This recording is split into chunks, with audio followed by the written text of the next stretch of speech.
quadro auditor fiscal, a gente recebe hoje a auditora fiscal da Receita Estadual, gestora da célula do COTEA, que é o Corpo Técnico para Arrecadação, área de acompanhamento da Receita da Secretaria da Fazenda do Estado do Maranhão, Irene Ferreira Costa.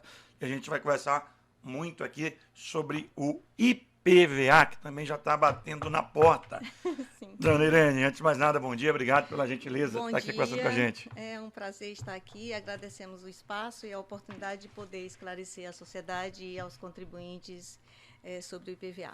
Que já está chegando de novo, tem gente que ainda nem se livrou desse ano, já tem ano que vem, né? Verdade, tem esse presente, todo dia 1º de janeiro de cada ano. Né? É isso. Queria que a senhora falasse primeiro o que vem a ser, para quem não sabe, a gente vai tentar até ser um pouco didático, o que é o IPVA. Sim.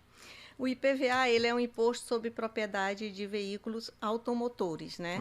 Ele é um imposto de competência dos estados e do Distrito Federal. Essa competência foi dada pela Constituição Federal. Então, cabe a esses estados instituírem o imposto em seus códigos tributários estaduais, sendo que essa instituição passa pela definição do contribuinte, da base de cálculo do tributo, as alíquotas que cada estado vai usar, as isenções que porventura venham a ser dadas, né? Prazos de vencimento do tributo anualmente, entendeu? Então, todas essas questões são definidas em lei ordinária do Estado. Ele tem a competência para instituir, mas esses detalhes a Constituição remete para que o próprio Estado, através de lei infraconstitucional, faça. Como é calculado esse valor? Porque ano a ano acaba mudando, né? Sim, tem a questão da idade do veículo, isso. Enfim. Como é que é calculado esse valor? Primeiro, é importante dizer que o IPVA ele é lançado de ofício. O que é ser lançado de ofício? É um lançamento que as administrações tributárias que fazem sem depender de nenhuma declaração do contribuinte. A administração tributária, para lançar o IPVA anualmente, ela não depende que o contribuinte faça nenhuma declaração. Por quê? Porque ela tem uma relação direta com a base de cálculo com a base de dados do DETRAN, né, que tem um registro de todos os veículos. São órgãos estaduais que conversam entre si através de web service, né? Então, o DETRAN consome a base de dados da Fazenda, a Fazenda também consome a base de dados do DETRAN. E esse imposto, qual foi essa pergunta mesmo? Desculpe. A variação de ano a ano do valor. De ano a ano do valor. Porque às vezes tem a questão até do tempo da do veículo, né? Isso, do veículo, ou desvalorização, sim, né?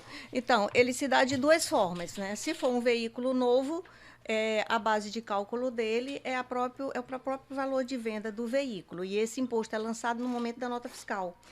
Nossos colegas já falaram aqui muito de documentos fiscais eletrônicos, né? Essa nota fiscal eletrônica, no momento que é emitido, ela cai diretamente na base da Secretaria de Fazenda e o imposto é lançado automaticamente para o veículo novo, tá? Então, o contribuinte pode ir ao DETRAN, pagar o veículo e licenciar seu carro, tá? Para os veículos usados, nós utilizamos de pesquisas realizadas pela FIPE. Essa pesquisa não é a tabela FIPE que se encontra no site, não. É uma pesquisa realizada especialmente para a Secretaria de Fazenda, através de um contrato, que se faz, por exemplo, já temos um contrato esse ano, já estamos com a tabela de valor de referência para lançar o IPVA 2024. Então, no segundo semestre de 2023, a FIPE faz a pesquisa para que sirva de base para o lançamento de 2024. Então, é dessa forma que ele é lançado, com base no valor venal do bem, valor de venda, né, valor de mercado. Agora, às vezes, por exemplo, o mesmo veículo aqui no Maranhão, mesma marca, mesmo ano, o valor não é igual, por exemplo, em São Paulo, porque, como a senhora bem explicou ainda há pouco, há uma diferença e existe, cada estado tem autonomia para, inclusive, dividir em 2, 3, só à vista, para fazer a sua legislação. Tem, porque o que a Constituição Federal dá é a competência para instituir. Perfeito. Tá? Então, cabe à lei ordinária, que é o Código Tributário Estadual, definir essas questões. Contribuinte, base de cálculo, alíquota. Então, as alíquotas são diferentes, podem ser diferentes entre os estados. As isenções podem ser diferentes, entendeu? Nós vamos falar ainda aqui de isenção, não sei se ainda é o momento, mas tem situações que o carro é desonerado, né? Nós temos uma base de cálculo de 100%, mas 16% dessa base, ela não é tributada, em função de isenções, de imunidades, de outras desonerações como furto, roubo, sinistro total do veículo, leilões de veículos, né? Apreensões judiciais. Então, tem uma série de coisas que exclui a incidência do IPVA, que dá em torno de 16,17%. Antes da gente entrar nas isenções, queria que a gente falasse essa danada da alíquota. Muita gente, rapaz, o que é essa alíquota? E que há uma diferença, né? Sim. De veículo para veículo. Sim, assim. Então, assim, observando o princípio da capacidade contributiva, digamos assim, né, existem alíquotas menores para veículos mais populares e alíquotas maiores para veículos, digamos, mais luxuosos ou mais caros, né? Então, nós temos aqui a alíquota de 1% para ônibus, micro-ônibus, caminhões, cavalo mecânico e tratores. Para 1% também para veículos automotores de duas rodas com valor venal de até R$ 10.000, sendo que nós temos isenção para motos de até 110 cilindradas, né? Os veículos automotores adquiridos por locadora de veículos para uso exclusivo na atividade empresarial, então as locadoras que adquirirem veículos para uso exclusivo na locação desses veículos, também a alíquota é de 1%, tá? Isso passa por todo um processo de avaliação, tá? Pela Secretaria de Fazenda. E aí nós temos a alíquota de 2%, que é para motocicleta com valor venal acima de 10 mil já, para triciclos, quadriciclos, né, e similares. E aí vem a alíquota de 2,5% para qualquer outro veículo que não esteja incluído nas situações anteriores, com valor até 150 mil. Opa. E acima de 150 mil é 3%, desde que não esteja incluído nas alíquotas anteriores, tá? Então, isso aqui é o que se chama de uma progressividade, observando, de certa forma, o princípio da capacidade contributiva, né? E também da essencialidade, né? Porque a gente vai ver que existem isenções de acordo com o destino do veículo. Se ele for usado em determinadas atividades profissionais, ele tem isenções. Nessa parte que a gente ia chegar, porque muita gente gosta da palavra isenção. Sim. Quem é que tem direito, efetivamente, à isenção do IPVA? Nós temos várias isenções, né? Que chega a 16%, né, professora? Exatamente. Essa desoneração, essa não incidência, né? Então, 100% da base, ela não é tributada 100%, como eu acabei de falar. 16% estaria nas imunidades, nas isenções, nas desonerações de um modo geral. Essas isenções, elas podem decorrer de um problema de doença física, o portador de deficiência física, mental ou visual, né? Ou até mesmo o autista, ainda que menor de 18 anos, através dos seus responsáveis legais, eles podem obter essa isenção. Em função da idade do veículo, né, que em alguns estados a partir de 10 anos não paga mais, mas no Maranhão é 15, outros já tem uma idade maior. A idade do veículo também interfere. O veículo com idade superior a 15 anos não paga o IPVA no Maranhão. E também em função do uso desses veículos em atividades... No Maranhão são 15 anos, né? 15 anos, o veículo, né? 15 anos. A partir de 15 anos não paga mais. E o uso do veículo em atividades profissionais, como é o caso do taxista, né? Como é o caso do mototaxista também, que é de motos até 220 cilindradas, se eu não me engano. Ele tem, quando é para exercício... Não, até 200 cilindradas, um mototaxista. Então, ele também tem essa isenção para usar na atividade de mototaxista. Ambulâncias, corpo de bombeiro, desde que não seja cobrado por esse serviço, né? Aí a questão do deficiente físico, como eu já falei, e tem um rol aqui enorme, né? O transporte coletivo de passageiros também, verdade. Tá? Ele não tem cobrança do IPVA. Embarcações, que a gente vai entrar ainda nesse mérito, você vai me ter mais embarcações, não vai ser tributada agora pela reforma tributária? Não. Em veículo automotor, as administrações tributárias, de um modo geral, tinham a interpretação de que cabe IPVA, independente se é aeronave, se é embarcações, mas isso se tornou muito polêmico em função de que o IPVA ele substituiu a antiga taxa rodoviária única, que excluía da incidência aeronaves e embarcações. Verdade. E aí, em função de excluir, o Supremo Tribunal Federal entendeu que não caberia colocar no campo de incidência do IPVA esses bens, porque o IPVA foi criado para substituir a antiga TRU, a taxa rodoviária única. Ambulância também, né? Ambulância. De poder também. público, via de regra, porque a condição é de que não cobre. Ambulância de home care, que são pagas, logicamente, que vão ter IPVA. O serviço tem que ser gratuito, né? De ambulâncias, de corpo de bombeiro. É uma das condições, porque a isenção sempre ela estabelece condições para que a pessoa tenha direito à isenção. Agora, para quem está ouvindo a gente, já está perguntando, não, mas então eu me encaixo numa situação como essa. Como fazer o procedimento? Como é que eles podem proceder para ter direito a essa isenção do IPVA? E só lembrando, tá, gente? A senhora pode me corrigir se eu estiver equivocado. A isenção é do IPVA, mas se você pegar uma multa, você tem que pagar, né? Isso, não A tem isenção nada é do imposto. o imposto, Tá? as multas de trânsito é outra coisa, tá? Não vá Então, sair por aí passando sinal vermelho achando que não vem multa. É, hoje, as administrações tributárias como um todo, elas têm trabalhado muito na questão do autoatendimento do contribuinte. Então, na Secretaria de Fazenda, o IPVA, ele tem praticamente tudo no site da Cefaz. praticamente Tá? autoexplicativo, né? Ele se autoatende, ele não precisa sair de casa, só se ele desejar mesmo ir na Secretaria de Fazenda por alguma dificuldade pessoal, né? Mas a isenção de taxista e do mototaxista, da pessoa com deficiência física, isso tudo ele faz através do nosso site lá, do IPVA Benefícios Fiscais, tá? Anexa toda a documentação, passa por uma análise e será deferida ou não, dependendo se ele atendeu as condições ou não. Então Hoje, pode buscar no site. no site. Ó, até aqui, mas é muito fácil, porque é só entrar no site da Secretaria de Fazenda, Uhum. colocar o ícone IPVA e lá vai ter benefícios fiscais. Ele é Perfeito. autoexplicativo, é muito amigável o site, entendeu? O único processo hoje que nós ainda que estamos tratando dele fisicamente é o de isenção do transporte coletivo, mas que já está em curso uma ordem de serviço na nossa unidade de tecnologia, ajustando o sistema para que essa isenção também do transporte coletivo seja via eletrônica. 9h45, eu estou conversando com a auditora fiscal, Irene Ferreira Costa. Auditor Fiscal, me explica aí. Oferecimento Sindafitema, Sindicato dos Auditores Fiscais da Receita Estadual.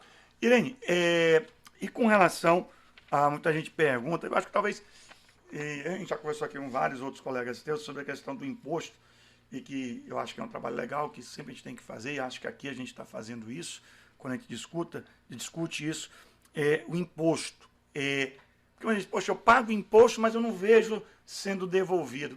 Aí muita gente tenta burlar, porque, poxa, se eu tivesse uma qualidade melhor no atendimento médico, uma qualidade melhor de infraestrutura nas vias, enfim, a pessoa pagaria o imposto com maior prazer. Uhum. No caso do IPVA, para onde vai esse recurso? Como é que o governo administra esse valor? Olha, o IPVA, ele tem um princípio tributário que a gente chama da não vinculação de impostos, né? Uhum. Então, você sabe que tributos têm várias espécies, ele é uma espécie de tributo, os impostos. Nós temos como tributo impostos, taxas, contribuições de melhoria, empréstimos compulsórios, contribuições especiais. Só que os impostos, por definição legal, ele é não vinculado. A taxa ela é vinculada, a contribuição de melhoria é vinculada, tem uma destinação específica, uma contrapartida direta, né, imediata. O imposto não. Mas o IPVA, inclusive, parte dele vai para o Fundeb. A primeira repartição que ele tem é com o município, que fica com 50% do IPVA. Do local do carro. Do licenciamento do veículo, né? Então, 50% já vai para o município do licenciamento do veículo, uhum, e 20% vai para o Fundeb. Então, okay, se você pega 100, divide 50% para o município, 50% para o Estado. Da parcela do Estado, vai 20% para o Fundeb. E da parcela do município, o município também contribui com 20% para o Fundeb. Então, se o Estado recebe 100, desses 100, ele só fica efetivamente com 40. E pelo princípio da não vinculação, ele não tem uma destinação específica. Ele não foi criado para ser usado na construção de rodovias, manutenção, qualquer coisa assim específica. Ele não tem uma relação direta com a natureza dele. Ele, uhum, vai para o bolo da arrecadação, né? E tanto os gestores estaduais quanto municipais, eles vão definir onde utilizar aquele recurso de acordo com as prioridades, com as necessidades. Então, não necessariamente vai ser para recuperar rodovias ou vias... Não, em função dessa natureza dele não vinculatória, né? Perfeito. Todos os impostos, de um modo geral, não só o IPVA, como o ICMS, eles não são vinculados, eles não têm uma destinação específica. Eles vão para o orçamento geral do ente. Agora, uma vez uma pessoa me perguntou e eu fiquei até na dúvida. Antigamente as placas, uhum, ela vinha lá, São Luís, Maranhão. Uhum. Né? Hoje a placa nova já não tem identidade, você não sabe nem de onde é o carro. É a placa do Mercosul, né? Isso. Mas mesmo assim, o critério fica lá pela placa onde ele é licenciado? Sim, fica. É como ele disse, nós consumimos a base do Detran de forma online, existe um web service entre Detran e Cefaz, que tanto a gente busca as informações dos veículos, quanto eles buscam as informações dos pagamentos também, né? Perfeito. Porque nós obedecemos o princípio de caixa única, então mesmo as multas do Detran e taxas, ela cai no caixa único do governo. Tá? Então depois é que a Secretaria de Planejamento repassa esse recurso para o Detran, tá? Aí vai por terra uma tese que uma vez uma pessoa me falou, e eu achei que ele tinha razão na tese. Ele dizia assim, Jorge, tu já reparou o quanto de... Só que ele partia do princípio, e eu confesso que eu também imaginei que o IPVA tivesse uma parte destinada para recuperação de vias. Aí ele dizia assim, já reparou o tanto de veículos, por exemplo, de uma locadora de carro, a placa dela é geralmente de Minas Gerais, São Paulo, ela paga para lá, mas roda aqui. Não seria algo injusto, porque esse imposto vai recuperar vias lá de São Paulo e ela está rodando aqui. Então acaba até indo por terra esse questionamento, ou tem algo nesse sentido que já foi questionado? Já foi questionado, já foi feito fiscalizações e alterações de legislações para evitar essas situações, né? Por exemplo, locadora é uma. Essa alíquota de 1% é uma forma de dizer, compra aqui, que você tem uma alíquota menor, tá? Porque a gente pode até, independente da destinação do recurso, mas nós somos lesados. Se o carro vem atuar no Maranhão, numa atividade profissional, por que não pagar o IPVA para o Maranhão? Daqui, né? Por que comprar os carros lá em Minas Gerais, São Perfeito. Paulo, né? Então, são situações Que é o imposto que deixa de entrar, né? e que deixa de entrar, e ele está consumindo as rodovias maranhenses. Então, são situações, são planejamentos tributários que eles fazem, porque às vezes lá o outro estado dá algum tipo de isenção, ou uma alíquota menor, para atrair a tal da guerra fiscal, né? Até no IPVA existe também, né? Claro, De certa forma, né? Então, aí a fiscalização vai identificando essas lacunas e vai tentando fechar essas portas, né?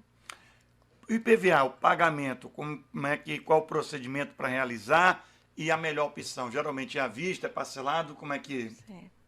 Olha, isso depende muito do bolso de cada um. Se você quiser ter um ônus menor, o pagamento é à vista. Guarda logo não gasta tudo no Natal e no Ano Novo. Não gasta tudo, deixa para o início do ano, né? Porque isso é de praxe, o governo dá um percentual de desconto para pagar à vista.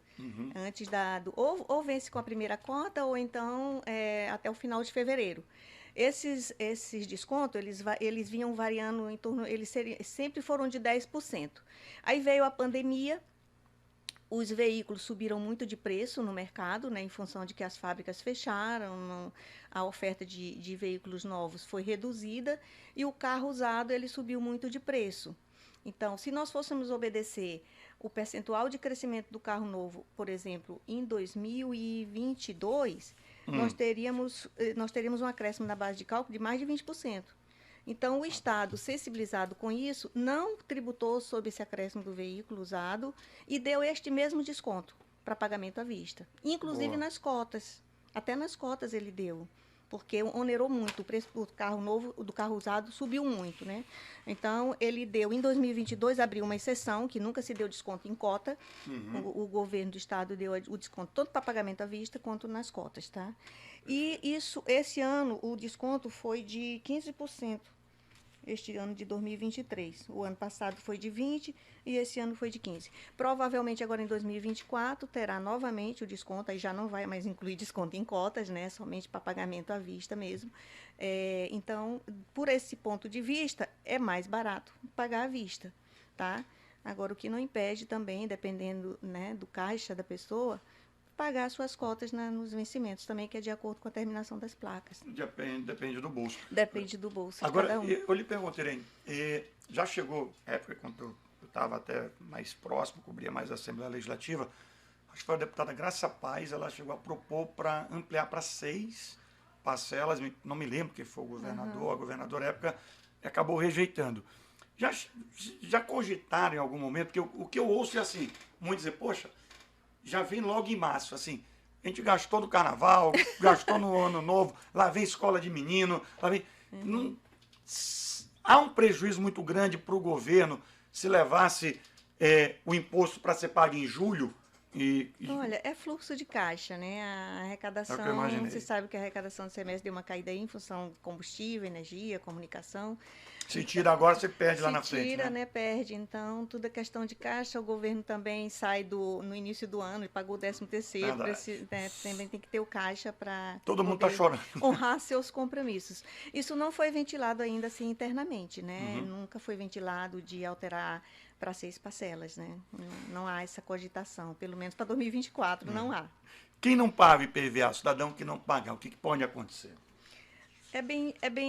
Pode ter muitos transtornos, né? Uhum. O primeiro dele é com a fiscalização de trânsito, porque se ele não paga o IPVA, ele não consegue licenciar o seu veículo. Então, ele vai estar rodando de forma irregular. Pode ter seu veículo apreendido, né, pelo DETRAN ou pelas fiscalizações das rodovias, né? O outro fator é que ele ficando inadimplente, ele não consegue tirar certidões negativas, ou como pessoa física ou como pessoa jurídica. Isso vai impedir ele de tirar um financiamento, uma pessoa jurídica de participar de uma licitação, né? E de negociar, ter relações comerciais, né? Porque hoje nós temos uma cobrança muito efetiva, em função disso que a arrecadação de todos os tributos tem melhorado, né? Então, ele pode ser inscrito em dívida ativa também do Estado. Esse débito pode ser executado pela Procuradoria-Geral do Estado. Ele pode ter o seu nome negativado em cadastros restritivos, como Serasa e cartório, entendeu? Então, são complicadores que acho que não compensam, né? É melhor cumprir o calendário, fazer um esforço, se não puder pagar à vista, né? Para gastar menos, pagar dentro do vencimento da placa do seu carro. Eu acho que dá uma tranquilidade. E a arrecadação? Como é que tem sido no Maranhão na questão do IPVA? Tem crescido? Tem sido crescente a arrecadação do IPVA. Não posso precisar nesse momento se em função do aumento do valor do veículo, tá? Mas eu acho que são as ou na diminuição da inadimplência, né? Diminuição da inadimplência, provavelmente, porque nós tínhamos uma inadimplência superior a 30%, e hoje nós estamos com uma inadimplência de 26% e com um aumento crescente do IPVA. Então, nós tivemos um crescimento nominal já esse ano de 31% e real de 26%, tá? E praticamente é o mesmo percentual de inadimplência, né? Um crescimento real de 26% e inadimplência de 26% também. Mas a cobrança tem sido bastante efetiva. A gente esgota todos os meios, né, amigáveis, né? Dá um prazo bastante grande para o contribuinte, faz chamamentos, e aí se ele não atender, infelizmente, já lá para o meio do ano para lá, já é inscrito em Serasa e cartório, já vai para protesto e Serasa. Agora, a gente está aí, não sabe até quando sai, né? Que isso aí está mais enrolado do que... Mas a reforma tributária, como é que fica o IPVA depois da reforma tributária? Tem duas novidades do IPVA em relação à reforma tributária. Uma delas é que ele poderá ser progressivo, né? Em função do que ele pode causar no meio ambiente, né? Se o veículo é mais poluente, ele vai ser tributado mais severamente. Se ele é menos poluente, provavelmente ele terá uma alíquota menor, né? E a outra novidade é que, para pacificar essa controvérsia que houve de veículo automotor, se tributa, não tributa, aeronaves, embarcações, então definitivamente vai ser incluído de forma expressa de que cabe a tributação sobre esses bens, né? E é uma questão de justiça fiscal, nós temos que fazer uma correção em relação a isso, porque não é possível que um dono de um carro popular pague IPVA e uma pessoa que é mais abastada, que tem uma lancha, um iate, um avião, não pague, né? Então, compre uma frota de carros populares e não... Nós estaremos fazendo justiça fiscal e observando o princípio, né, da capacidade contributiva que é recomendado pelo CTN. E a Cefaz, como é que está se preparando para essa mudança nessa reforma tributária? Em relação ao IPVA, nós vamos ter que fazer vários convênios, né? Porque, por exemplo, hoje nós temos a base do DETRAN, que já é pacificada e tal, se comunica com a Cefaz, mas nós temos que buscar, né, parcerias com a ANAC, né? Saber como é que é feito os registros das aeronaves, conseguir consultar essa base de forma online também, né? E a Marinha, né? Porque vão ter as embarcações, imagino que seja a Marinha que faz o controle das embarcações, para que a gente possa ter o número desses registros, assim como nós temos dos veículos automotores, né? Para poder lançar o IPVA. Nós vamos ter que conversar com esses órgãos, né? Fazer convênios para poder ter acesso às bases deles. Agora, Irene, de uma maneira geral, eu tenho perguntado para todos os auditores que eu tenho tido a oportunidade de conversar. De uma maneira geral, a reforma tributária vai melhorar, vai ser mais justa, simplificando, é mais fácil para o contribuinte entender, e para nós, para o Maranhão, acaba sendo melhor, acaba sendo pior? Como é que você tem analisado? Do meu ponto de vista, sim, sabe? Porque ela vem uniformizar toda a legislação a nível nacional, porque hoje são 27 unidades da federação, cada um com uma legislação, como eu mesmo disse ainda agora há pouco. Cada um define sua base de cálculo, sua alíquota, então são alíquotas diversificadas, né? Então, pelo menos, isso vai ficar mais fácil, mais transparente para o contribuinte. Diminui o custo do Brasil para as empresas, né? Perfeito. Eles vão ter que ter uma única legislação, né? E uma outra vantagem é o princípio do destino, porque hoje nós dividimos o tributo quando nós somos um estado altamente consumidor. Então, nós compramos a maioria dos bens e mercadorias de fora do estado, sul e sudeste, né? E parte desse imposto fica na origem, por conta de quem produz. Em quem produz, da determinação constitucional. Nós temos a alíquota interestadual e a alíquota interna. Então, minha alíquota interna hoje é 20. Se vem de São Paulo, fica 7 lá, né? Já fica 7 lá, desses 20. Então, o Maranhão só fica com 13, tá? Com a reforma tributária, o Maranhão vai ficar integralmente com os 20%, porque aí já não fica nada na origem. Fica no consumo. Fica direto no estado consumidor, que é o que a gente sempre defendeu, o princípio de destino, como é na União Europeia, né? O do IVA, tá? Então, essas são vantagens. Agora, uma desvantagem que eu vejo da reforma tributária é que ela só atacou o consumo, ela não atacou o que é de mais urgente. Porque hoje quem está pagando imposto é o mais pobre. Verdade. Porque se o ICMS ele é um imposto regressivo. Então, se você ganha 10 mil e o outro ganha um salário mínimo e você compra um pacote de açúcar, percentualmente, para aquele que ganha salário mínimo, o percentual da renda dele que ele vai consumir com aquele produto é muito maior do que o seu. É isso que a gente chama de regressividade. Então, o pobre acaba pagando mais do que o que é mais abastado. Entendeu? Quando deveria ser o contrário, né? Pois é, deveria ser o contrário. Então, deveria se tributar mais o patrimônio e a renda e menos o consumo, tá? A outra vantagem da reforma tributária é que vai provavelmente isentar a cesta básica. Já é uma vantagem. E talvez crie um sistema de cashback, né? Onde vai, por exemplo, pessoas que são aí inscritas no cadastro único, né? Possam ter retorno dos tributos que elas possam ter pago em alguma mercadoria. Então, essa é uma vantagem. Só para a gente concluir, porque eu ver se eu entendi aqui. A letra é tua? O ouvinte quer saber sobre o que foi falado sobre IPVA para PCD. É isso? Sim, Se ficou 70 ou 100? Sim. Então, esclarecendo. O PCD. A isenção, como eu disse, ela sempre é condicionada. Para que o portador de deficiência física ele tenha direito à isenção tanto do ICMS quanto do IPVA, ela está condicionada a que a Receita Federal também dê a isenção do IPI. Perfeito. Então, o primeiro passo é ele se dirigir à Receita Federal, ou ao site da Receita Federal, não sei qual é o trâmite lá, e pedir essa isenção. Uma vez concedida pela Receita Federal, esse documento vai ser uma das nossas exigências para poder dar sequência à análise do processo de isenção da pessoa física, né? Ele dá entrada na Secretaria de Fazenda, tá?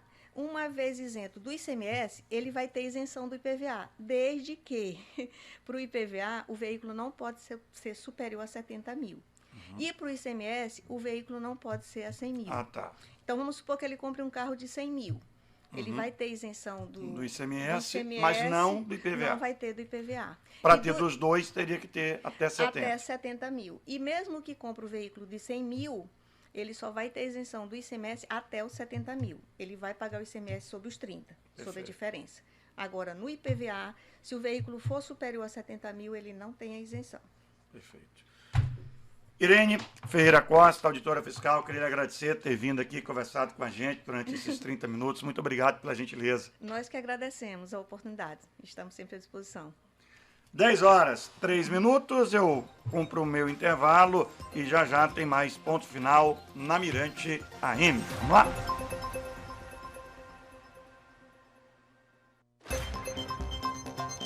Auditor Fiscal Me Explica Aí. Oferecimento Sindafitema, Sindicato dos Auditores Fiscais da Receita Estadual. Estamos apresentando Ponto Final na Mirante AM. Rádio Mirante AM, ZYH 920, 600 kHz, onda média, 10.000 watts de potência. Estúdio na Avenida Ana Jansen 200, São Francisco, São Luís, Maranhão. Rádio Mirante Estéreo Sat, Brasil C2. Na internet, miranteam.com. Baixe o aplicativo grátis. Telefone 98 3215 5060. Mirante AM, a rádio do Maranhão. Vamos nessa, 10h03, só rapidinho, antes já ia me despedindo aqui da Irene, a gente esqueceu de falar uma informação muito importante para o contribuinte, é que hoje é o último prazo, que nós estamos terminando outubro, né? Dia 31/10, né, nós temos temos uma anistia de redução de multa e juros em 100% para pagamento à vista do IPVA de exercícios anteriores a 2023, não inclui 2023, tá? Então, o contribuinte pode fazer esse parcelamento diretamente no site, se tiver dificuldade, dirigir-se a uma agência de atendimento da Secretaria de Estado da Fazenda. E lembrando que é hoje. Hoje é o último dia, não temos ainda notícias de que será prorrogado. Então, Perfeito. Aproveitem para quitar seus débitos de exercícios anteriores. Redução de multa de 100%. Se não tiver condição de pagar à vista, pode parcelar também com redução de 60%, em até 12 vezes, desde que a parcela não seja inferior a R$100 para veículos e 30 para motos, tá? Agora, para os débitos de 2023, não está anistiado a multa e os juros, mas existe uma oportunidade de pagar via cartão de crédito, que é outra modalidade de pagamento que a Secretaria de Fazenda disponibilizou, através de credenciamento de empresas, né? Que também esse link está no site da Cefaz. Quando você for localizar o seu débito, você pode fazer a opção, por exemplo, 2023, de pagar com cartão de crédito, entendeu? Então, essa é uma facilidade para poder se regularizar. É isso. Agora sim, conversei com a Irene Ferreira Costa, auditora fiscal da Receita Estadual. 10h05, já tem mais ponto final. Hora certa.